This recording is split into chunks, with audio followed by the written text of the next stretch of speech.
যে দুই মৌলবী আজকে বহস করি কদ্দুর কি করিস তা আল্লাহই ভালো জানে। বহস করেছে তারাবি 8 টাকা জায়েজ না না জায়েজ, আর উনি 20 টাকা জায়েজ কি না জায়েজ তাই করবে। দুই মৌলবীর এদিক জায়েজ না জায়েজ চলছে, আর শয়তানেরা রাজত্ব করতেছে। কথা বলে ঠিক না ঠিক?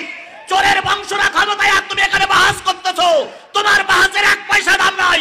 ময়দানে এসো, বাতিলদের আগে গদির থেকে নামাও, তারপরে ছোটখাটো সমস্যা দূর হয়ে যাবে।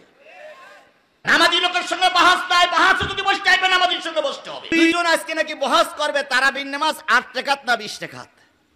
বাহাস আর খুঁজে পেলে না। 20 টাকাত তারাবি পড়লে কেউ জাহান্নামে যাবে, আবার 8 টাকাত পড়লে সে কি মুসলমানকে খারিজ হয়ে যাবে? তাহলে 8 টাকাত পড়লো মুসলমান, 20 টাকাত পড়লো মুসলমান। কথা বলেন ঠিক না বেঠিক? এই নিয়ে বিতর্ক করো তাদের বিরুদ্ধে যারা ইসলামের বিরুদ্ধে কথা বলছে। সম্মেলন করো তাদের বিরুদ্ধে যারা কোরআনের বিরুদ্ধে আইন তৈরি করছে। কষ্ট হয় 8 টাকাত পড়েন আপনিও আর ভাই। কথা বলেন ঠিক না বেঠিক? নামাজি লোকের সঙ্গে বাহাস নাই, বাহাসে যদি বসতে হবে নামাজির সঙ্গে বসতে হবে। বাহাস শেষ, দুইজন তারাবি নিয়ে বাহাস করলো, উভয় সমার্থক বিজয়ী। ইসলামের কি উপকার হলো? ইসলামের উপকার হলো এই যে তারাবি 20 টাকা তো পড়া যাবে, 8 টাকা তো পড়া যাবে। আল্লাহ ওদের দুইজনকে আগে হেদায়েত দেখ। ওই যে দুজন বাহাস করেছে ওই দুজনকে আগে আল্লাহ কি করুক? হেদায়েত দেখ। আল্লাহ ওদের পরে রহমত করুক। এখন আবার তারাবি নিয়েই মারামারি। আজকে শুনতেছি এক মহিষ আর এক গরু নাকি আজকে বহাস করবে। একজন হলো ওসামা আর একজনের নাম কি? রাহুল। দুইজন আজকে নাকি বহাস করবে তারাবির নামাজ 8 টাকাত না 20 টাকাত। বাহাস আর খুঁজে পেলে না। 20 টাকাত তারাবি পড়লে কেউ জাহান্নামে যাবে, আবার 8 টাকাত পড়লে সে কি মুসলমানকে খারিজ হয়ে যাবে? তাহলে 8 টাকাত পড়লো মুসলমান, 20 টাকাত পড়লো মুসলমান। কথা বলেন ঠিক না বেঠিক? এই নিয়ে বিতর্ক করো তাদের বিরুদ্ধে যারা ইসলামের বিরুদ্ধে কথা বলছে। সম্মেলন করো তাদের বিরুদ্ধে যারা কোরআনের বিরুদ্ধে আইন তৈরি করছে। সম্মেলন করো তাদের বিরুদ্ধে যারা আল্লাহর আইন চায় না। সম্মেলন করো তাদের বিরুদ্ধে যারা আলেমদেরকে ধরে ধরে জেলে ঢুকাচ্ছে। এসবগুলো চোখে দেখতে পাও না। কনে 20 টাকার তারাবি পড়বে না 8 টাকার তারাবি পড়বে, তাই ওনারা বহাস করবে, তাই আবার মাইকিং করতেছে, পোস্টারিং করতেছে। এই দুই গ্রুপের বেঞ্চে উল্টো করে ঝুলানো উচিত। এই দুই গ্রুপেরই বেঞ্চে ঝুলানো উচিত। কিসের বহাস? 20 টাকাত পড়তেছে সে আমার ভাই। আপনার যদি খুব কষ্ট হয় 8 টাকাত পড়েন আপনিও আর ভাই। কথা বলেন ঠিক না ঠিক? নামাজি লোকের সঙ্গে বাহাস নাই, বাহাসে যদি বসতে হবে নামাজির সঙ্গে বসতে হবে। তো যাই হোক, 20 টাকাত তারাবি আমাদের জন্য সুন্নত করা হলো। কথা বলেন ঠিক না ঠিক? এই 20 টাকাত তারাবি কেন করা হলো, কি লাভ?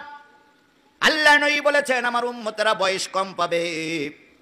এই 20 টাকাত তারাবি নফল সুন্নত নামাজ যারা পড়বে, কিয়ামতের দিন যখন ফরজ নামাজ কম পড়ে যাবে, এই তারাবি নফল সুন্নত দিয়ে আল্লাহ পাকের নবীর উম্মতদেরকে আল্লাহ পাক জান্নাতে দিয়ে দেবে। 10 বছর বয়স থেকে নামাজ ফরজ ছিল, তাই না ভাই? 10 বছর বয়সের থেকে এই পর্যন্ত যার যা বয়স এখন তো নামাজ কাজা হয়নি, এরকম লোক হাত তুলতে পারবেন? পারবেন? তাহলে আমাদের কিছু নামাজ ঘাটতি আছে, এই ঘাটতিগুলো এই তারাবি দিয়ে, এই সুন্নত দিয়ে, এই নফল দিয়ে, এই ওয়াজিব নামাজ দিয়ে পূরণ করা হবে। এই জন্য যে যত সুন্নত, যে যত নফল পড়তে পারবেন, কিয়ামতের দিন সে সবার আগে জান্নাতে যেতে পারবেন। তাহলে এখানে যদি 20 টাকাতে একজন পড়ে, পড়ুক। আপনার ভালো লাগতেছে না আপনি 8 টাকা পড়েন, কিন্তু ওর পিছনে গুতাচ্ছেন কেন আপনি? আমি কিন্তু কারোর বিপক্ষে বলতেছি না, কারোর পক্ষেও নয়। আমি সঠিক কথাটা বলে আপনার ধর্মের পক্ষে রাখার জন্য চেষ্টা করছি। একজন লোক নামাজ পড়তে আইছে গেঞ্জি গায়ে দিয়ে, আর একজন লোক নামাজ পড়তে আইছে পাঞ্জাবি পরে। পাঞ্জাবিওয়ালা গেঞ্জিওয়ালারে বলতেছে, গেঞ্জি পরিয়ে নামাজ পড়িয়েছো, নামাজ হবে না, তোমার আসার দরকার নেই। বলা লোক আছে না নাই? গেঞ্জি পরি যে নামাজ হবে তাও আমি বলছি না, আবার যে নামাজ হবে না তাও ফতোয়া দিচ্ছি না। শুধু এতটুকু বলি, গেঞ্জি পরুক আর শার্ট পরুক, সে মসজিদে আসছে কি করার জন্য? এই লোকটাকে কোলে টানেন, পাশে বসাইয়ে ঠান্ডা মাথায় উপদেশ দেন, ভাই তুমি যখন মসজিদে এসেছো গেঞ্জিটা ছেড়ে পাঞ্জাবি পরো, আল্লাহ এবং আল্লাহ রসুল আরো খুশি হবে। তা না করে গেঞ্জি পরেছি নামাজ হবে না, মসজিদে আসার দরকার নয়।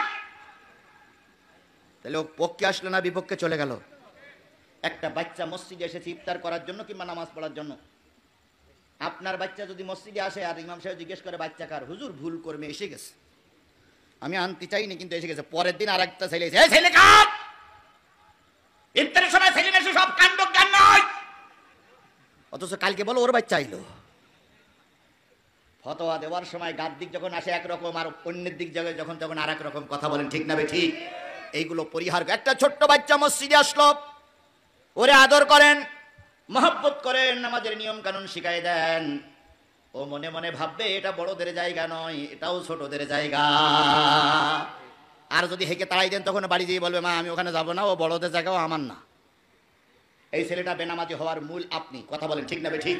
এই জন্য ফতোয়া দিবেন ঠিকই, কিন্তু যেই ফতোয়া দিলে সমাজে ফিতনা সৃষ্টি হয়। আল ফিতনা তো আসাদ্দু মিনাল কতল। ফিতনা সৃষ্টি করা হচ্ছে কতলের সেই আরো জঘন্যতম কাজ।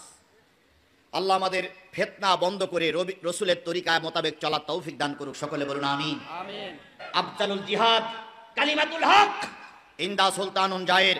সবচেয়ে বড় জিহাদ জালেম সরকারের সামনে সত্য কথা বলা। আজকে বহুত হুজুররা এই জিহাদের ধারে কাছে যাচ্ছে না। এই যে দুই মৌলবী আজকে বহস করি, কদ্দুর কি করিস তা আল্লাহই ভালো জানে। বহস করেছে তারাবি 8 টাকা জায়েজ না না জায়েজ, আর উনি 20 টাকা জায়েজ কি না জায়েজ তাই করবে। দুই মৌলবীর এদিক জায়েজ না জায়েজ চলছে, আর শয়তানেরা রাজত্ব করতেছে। কথা বলে ঠিক না ঠিক? চোরের বংশরা ক্ষমতায়, আর তুমি এখানে বাহাস করতেছো। তোমার বাহাসের 1 পয়সা দাম নাই। ময়দানে এসো, বাতিলদের আগে গদির থেকে নামাও, তারপরে ছোটখাটো সমস্যা দূর হয়ে যাবে। জোহরের নামাজ কয় রাকাত? না 12 রাকাত। এশারের নামাজ কয় রাকাত? 17 রাকাত। মাগরিবের নামাজ কয় রাকাত? 7 রাকাত। আপনার 7 রাকাত পড়ার দরকার নেই, 3 রাকাত পড়ুন, তবু আপনি নামাজি হন। এশারের নামাজ 4 রাকাত ফরজ, 3 রাকাত বেতের পড়েন, তবু আপনি নামাজি হন। এখন আপনার বলা হলো 17 রাকাত পড়ছে, ওরে বাপ রে বাপ, 17 রাকাতের কথা শুনলে মাইল দুল, লাভ হইল কি? আপনি 17 রাকাত না পড়ি 4 রাকাত পড়েন, তবু আপনি নামাজি হন। কিয়ামতের দিন নামাজি জান্নাতে যাবে, বেনামাজিরা কোথায় যাবে? আপনি নামাজি হন, আপনি নামাজি হন, আপনি নামাজি হন। আমলিগ করেন করেন নামাজি হন, বিএনপি করেন নামাজি হন, জাতীয় পার্টি করেন নামাজি হন, জামাত ইসলাম করেন নামাজি হন, তাবলীগ করেন নামাজি হন। কারণ ইন্নাস সালাতা তানহা আনিল ফাহশাই ওয়াল মুনকার, নিশ্চয়ই নামাজ সকল প্রকার অন্যায় কাজ থেকে তাকে কি করে?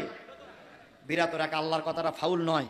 এই জন্য সকলের কাছে দাবি নামাজি হন, নামাজি হন। অন্যায় কাজ থেকে দূরে থাকুন, খারাপ কাজ থেকে দূরে থাকুন। প্রকাশ্য অন্যায় কাজ করা যাবে না, গোপনে অন্যায় কাজ করা যাবে না। কে নিষেধ করেছে?